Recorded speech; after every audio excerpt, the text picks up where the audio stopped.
C'est parce que moi-même, par le passé, j'ai eu une utilisation qui a pu être addictive. C'était pendant ma première année de médecine.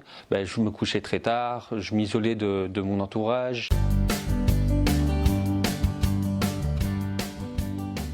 Donc pour débloquer du temps en dehors des écrans, ils doivent réaliser des activités qui sont mesurées et captées par les capteurs du smartphone. Donc par exemple, pour lire, on va l'inciter à retourner son téléphone lorsqu'il doit lire, faire ses devoirs. Par exemple, pour les défis, aller au musée, il doit se rendre physiquement dans un musée et ça va valider le défi au bout d'un certain temps. Et les activités, par exemple, faire de la cuisine, il peut prendre en photo le plat qu'il a cuisiné.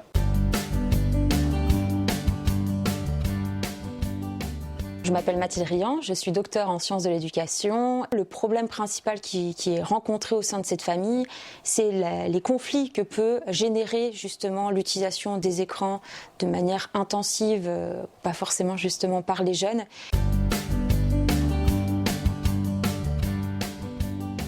Il est configurable sur l'ensemble des appareils numériques, donc le smartphone, la tablette, l'ordinateur, la console de jeux vidéo et voire même la télévision.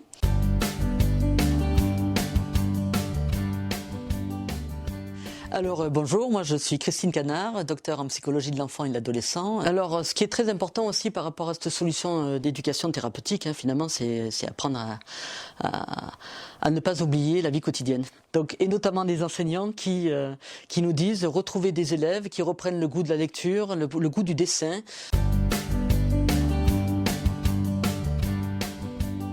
Beaucoup trop de parents nous disent « mais dites-moi comment lui enlever ce téléphone, il est complètement accro, il est complètement addict ». Et ça, c'est pas vrai, on ne sait pas.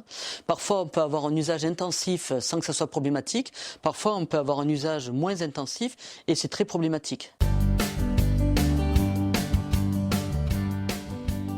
Je vois en consultation des adolescents, par exemple, qui peuvent être très vite addicts aux sites pornographiques, qui peuvent être très vite addicts à des réseaux sociaux, et c'est très facile.